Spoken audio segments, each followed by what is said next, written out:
Queridas hermanas y queridos hermanos, en esta fiesta de San Pedro y San Pablo, nuestros santos compañeros de misión, tan distintos y tan unidos, celebramos también el 66 aniversario de nuestra común empresa llamada Vida Misionera.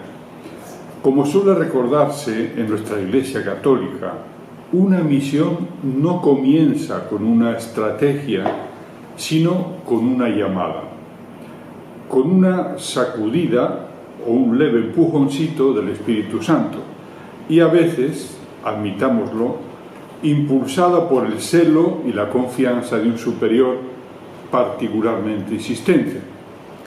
Hoy damos gracias por esta llamada que no atiende ni entiende de méritos, pero sí de confianza.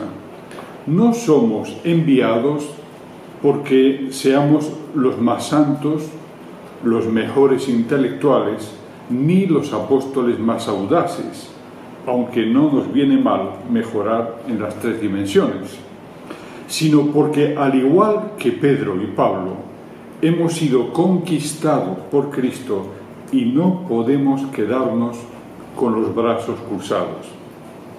Nuestro Padre Fundador nos dejó un legado tan exigente como hermoso: hacer del ideal de santidad la razón constante de nuestra existencia.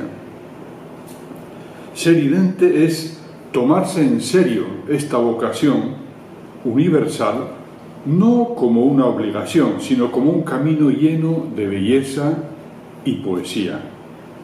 Porque, como Él nos enseñó, nuestra vida es una obra poética escrita a cuatro manos con Dios, donde Él pone la inspiración y nosotros al menos intentamos no estropear los versos. Ser misioneros es vivir esa intimidad confiada con Dios Padre, que nos impulsa no a encerrarnos, sino a salir, a crear, a consolar, a edificar comunidad. Vivir en misión es dejar que el Espíritu Santo nos sorprenda con su creatividad divina, incluso reconociendo que sus ideas son más arriesgadas que las nuestras.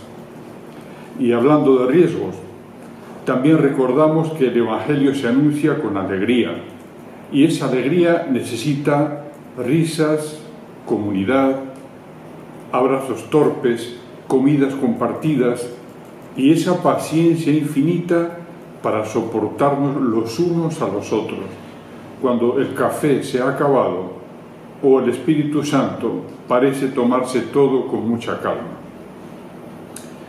Vivamos asombrados por un Dios que confía en nosotros, por una Iglesia que sigue viva a pesar de nosotros, y por hermanos y hermanas que con sus rarezas y las nuestras siguen caminando con nosotros en esta aventura divina. Gracias a todos y a cada uno por decir sí cada día durante este año, incluso cuando ese sí suena más a bueno, ya lo intentaré. Que nunca perdamos la ternura, el sentido del humor, ni el corazón abierto. Que sigamos siendo testigos de una esperanza que no defrauda, aunque a veces tengamos la impresión de que se retrase. Vamos entonces a reflexionar juntos sobre nuestra propia vocación y la del prójimo. Lo vamos a hacer en 3 puntos. Primero, la vocación como dilema. Durante mi reciente visita a nuestra querida tierra ecuatoriana, la pregunta más interesante que escuché en un breve motus Christi universitario vino de una jovencita que aún estaba completando sus estudios de secundaria. ¿Cómo distinguir la vocación de Dios de una preferencia o deseo personal? Esa fue la pregunta. Mi respuesta no fue de gran profundidad teológica, pero le contesté que la principal diferencia es la misma que siente un bombero cuando personalmente necesita tomar un buen café y cuando suena la alarma para apagar un incendio en un hospital. La primera puede ser importante, pero la segunda es urgente y absolutamente necesaria. Esa urgencia, esa necesidad, la sentimos en la otra persona y en nuestro interior. Nos conmueve el dolor del prójimo y nos aflige la posibilidad de vivir una existencia vacía. Al respecto de esta aflicción, un estudiante de enfermería preguntó: ¿alguna vez le ha salvado la vocación que usted recibió? Respondí que efectivamente esa impresión de ser salvado era constante.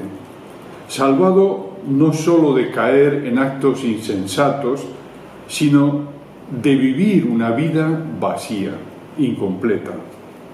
Me parece que es un regalo por el que debemos dar gracias en vez de lamentarnos por el exceso de preocupaciones o las debilidades de los hermanos. Nuestro padre fundador lo expresó de manera clara y concisa. Decía así en febrero de 1979: la vocación tiene una señal, un latido interior, una ansia, un anhelo que no nos deja detenernos. ¿Cómo se puede explicar entonces la realidad de algunos misioneros y misioneras que están abandonando su vocación, lo cual produce una tristeza que no puede colmar del todo la llegada de nuevos misioneros, tanto jóvenes como adultos? ¿Cómo explicar esto? Se pueden hacer y se han hecho análisis psicológicos y sociológicos, pero el Evangelio tiene siempre la mejor respuesta. Basta una mirada al encuentro del joven rico con Jesús. Su negación a la llamada de Cristo no fue intelectual, no se produjo por alguna falta de comprensión o desacuerdo con el Maestro, tampoco por mera pereza. El problema era simplemente que tenía muchas posesiones, dice el Evangelio.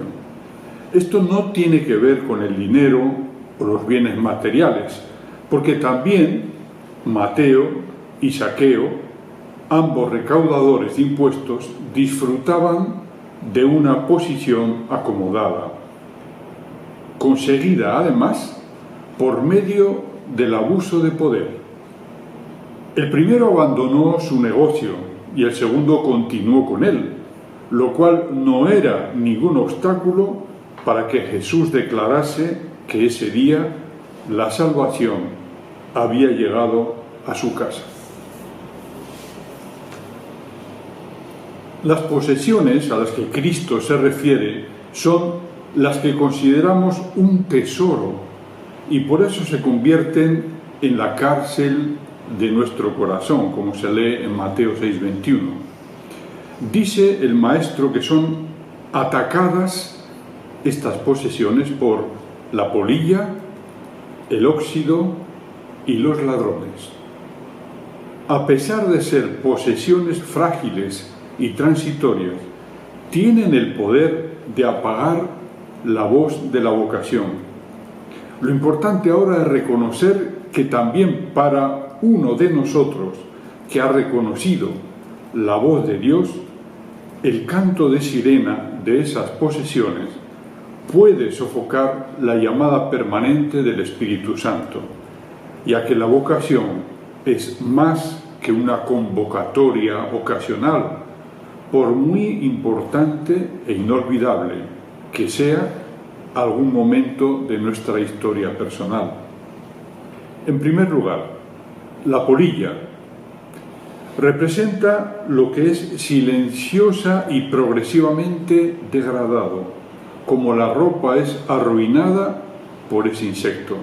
En particular, se refiere al alma, simbolizada por las vestiduras, la búsqueda de afectos o de actividades gratificantes, el mal uso de la autoridad o el poder, lo que se consideran pequeñas desobediencias o el uso caprichoso del dinero y el tiempo son síntomas visibles en bastantes religiosos. Recientemente hablé con una persona de unos 35 años que había abandonado la vida consagrada y, a pesar de su inteligencia y sensibilidad, no fue capaz de evitar el cometer no uno, sino 2 actos escandalosos con sendos sujetos que se aprovecharon de su frustración.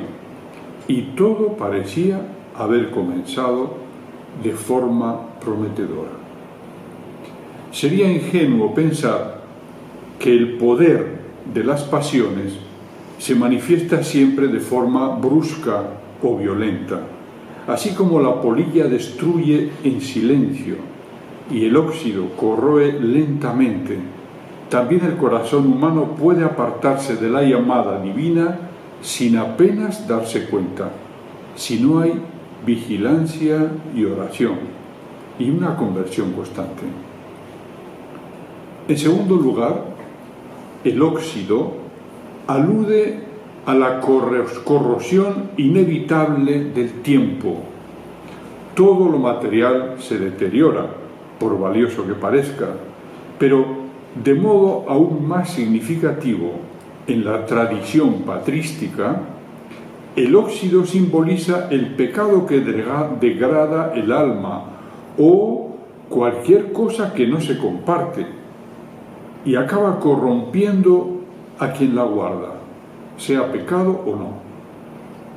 Su oro y su plata están carcomidos y su herrumbre testificará contra ustedes, dice Santiago a los ricos.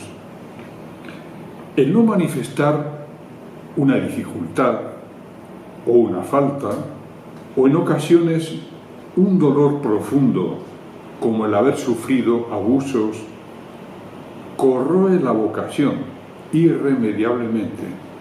La ocultación de nuestra culpa o nuestro dolor puede parecer una forma de protegerse o de proteger a otros, pero con el tiempo ese dolor no expresado puede convertirse en una carga emocional que afecta nuestras decisiones, vínculo y salud espiritual. Finalmente, los ladrones. Recordemos, polilla, óxido y ladrones. Los ladrones encarnan la inseguridad de lo terrenal, lo que puede parecer fiable y sin embargo es capaz de extraviarnos en un instante, sin previo aviso. Los ladrones son aquí símbolo del robo, la inseguridad y la violencia exteriores. Espiritualmente, los ladrones también se han interpretado como el diablo o el poder del mundo, que roban la paz, la fe y la fidelidad cuando el corazón no está centrado en Dios. También representan a personas, ideologías o incluso líderes religiosos que no conducen hacia Cristo, sino hacia sí mismos o hacia la confusión, manipulando o deformando la fe y aumentando el ansia por lograr el control a través de nuestras ideas. Ese puede ser el caso de superiores o de líderes religiosos. Cristo señala una oposición explícita entre la vida de estos ladrones y la suya propia. Dice en Juan 10:11, yo soy el buen pastor, El buen pastor da la vida por sus ovejas. Conviene tomar muy en serio las analogías de la polilla, el óxido y los ladrones, pues son del propio Cristo. Representan la forma en que degrada todo lo que no es respuesta a la vocación, lo que no es respuesta a la vocación, sea bueno o malo. Puede ser moralmente bueno, neutro o negativo. Eso explica por qué nuestro padre fundador confesó que a lo largo de su vida había intentado hacer solo aquello que le parecía un acto de obediencia explícita a la voluntad divina. Un acto de obediencia explícita a la voluntad divina. Es decir, una respuesta a la vocación. Bien, vamos a nuestro segundo punto. Abandonar la vocación no significa necesariamente hacer la maleta y alejarse de una comunidad. En muchas ocasiones se manifiesta como la falta de comunión y preocupación por los hermanos, pero siempre se debe a la atracción de la comodidad o de alguna actividad en la que el religioso se siente realizado, admirado, competente. Como antes dijimos, no es sólo un enfriamiento, sino la torpe respuesta a un dilema. En tales casos, frecuentemente culpará a los miembros de su comunidad de falta de interés e indiferencia. Tristemente, esos religiosos pueden llegar así al final de sus días, aunque a veces reconocen su error y se da en ellos un cambio ejemplar. Un caso muy claro en la Biblia de algo que es degradado de forma silenciosa y progresiva, como la polilla, es la decadencia espiritual del rey Salomón. Salomón comenzó su reinado con sabiduría y humildad y amor por Dios, pero poco a poco, sin una caída abrupta y visible, su corazón se fue desviando. Primero se permitió pequeños compromisos, se casó con mujeres extranjeras a pesar de la advertencia divina. Al principio parecía una estrategia política inofensiva, pero estas esposas, como dice el libro de los Reyes, hicieron que su corazón se inclinara hacia otros dioses. No fue algo inmediato, sino una inclinación lenta, casi imperceptible al principio. Terminó edificando altares a dioses paganos, algo impensable para quien había construido el templo de Yahvé. Pero el veredicto es claro, dice el libro de los Reyes. El Señor se enojó con Salomón porque su corazón se había apartado de Yahvé, el Dios de Israel, que se le había aparecido 2 veces, pero él no guardó lo que el Señor le había ordenado. No fue una caída repentina, sino una descomposición paulatina, como la ropa comida por la polilla. Él siguió siendo rey, rico, sabio y admirado por fuera, pero su corazón se desgastó por dentro. Todo empezó no con un rechazo total de Dios, sino con una tibia tolerancia al desvío. Al final de su vida, arrepentido e iluminado de nuevo por la sabiduría, escribió en el libro del Eclesiastés la famosa sentencia: vanidad de vanidades, todo es vanidad. Otro ejemplo bíblico muy elocuente de esta situación es el hermano mayor en la parábola del hijo pródigo. Él nunca se fue de casa, nunca hizo la maleta, y sin embargo su corazón estaba lejos del Padre. Aunque permanecía físicamente en la comunidad familiar, su actitud revela una vocación vivida sin alegría, sin comunión y sin amor. Cuando el hijo menor regresa arrepentido, el mayor no puede alegrarse. Se queja, se siente injustamente tratado y se distancia emocionalmente del padre y del hermano. El padre suplica: hijo, tú siempre estás conmigo y todo lo mío es tuyo. Pero Cristo no relata si el hijo mayor se abrió al corazón misericordioso del Padre.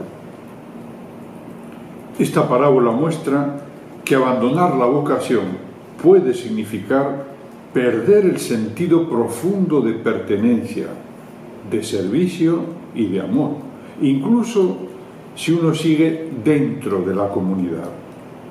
Es una llamada a revisar no solo dónde estamos, sino cómo estamos. Otros personajes bíblicos que vivieron crisis vocacionales desde dentro, como Moisés, Elías o incluso Pedro, tuvieron la humildad de acoger la gracia de la conversión y responder como Salomón a la renovada llamada a servir. Es fácil distinguir a religiosos o religiosas que no abandonan la comunidad, pero hacen de ella su refugio emocional y espiritualmente. Se encierran en una especie de cueva.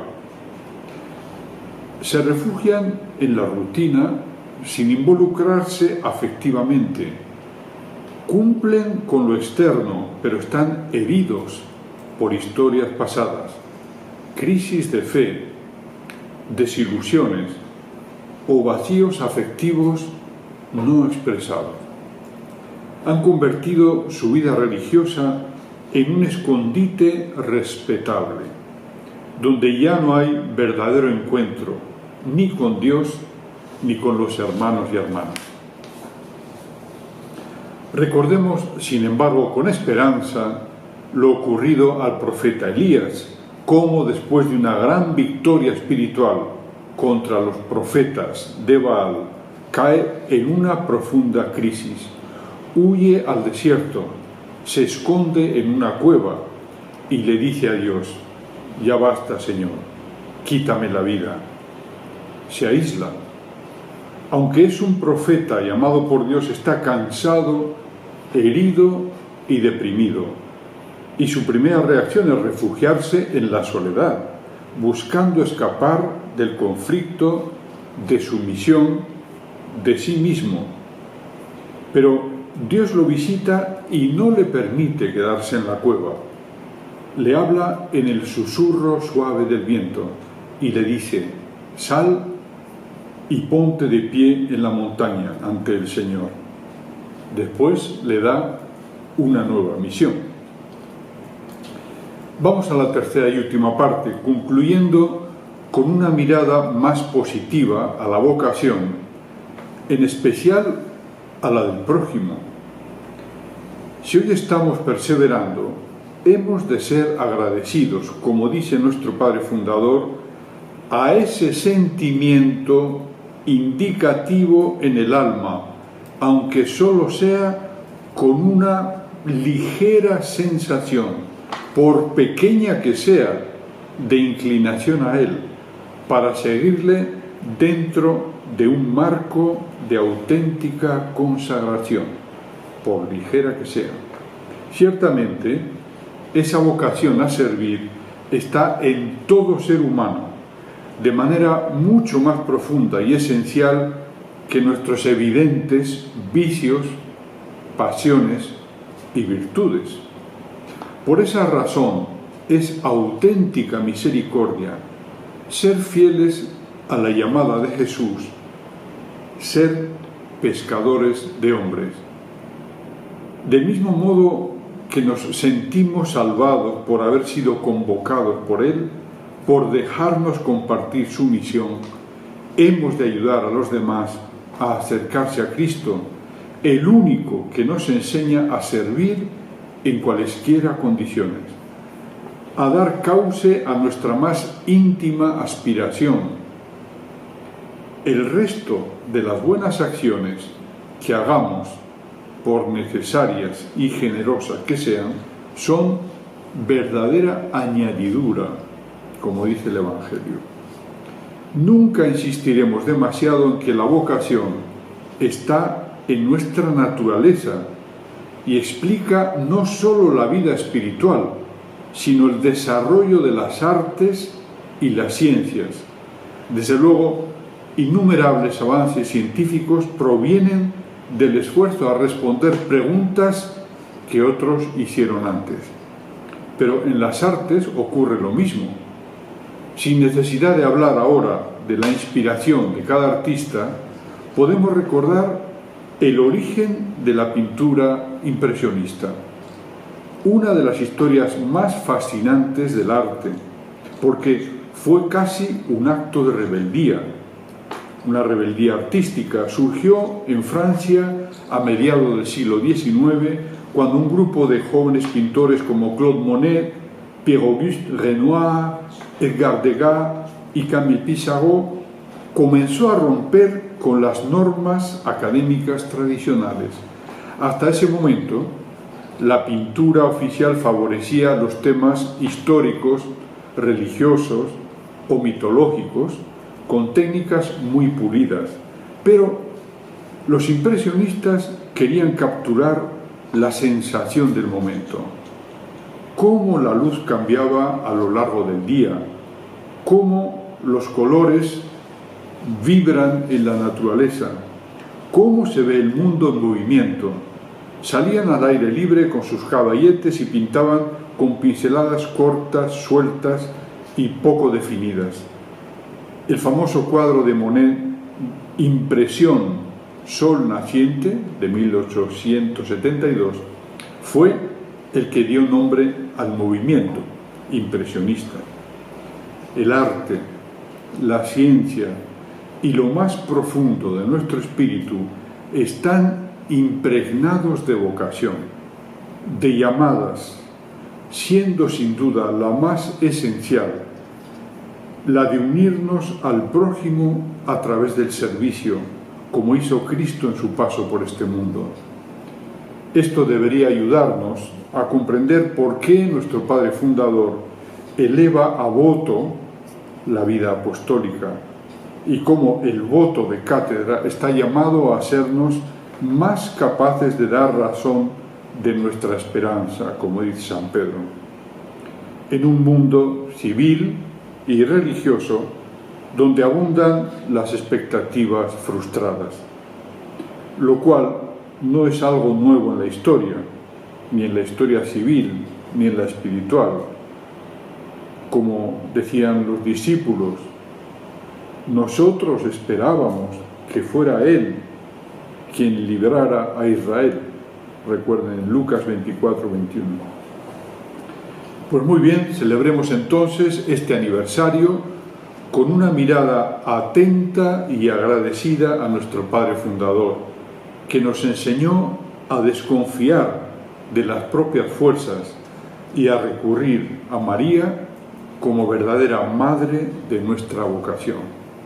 Con afecto fraterno, abrazo a cada uno en los sagrados corazones de Jesús, María y José. Mucha felicidad.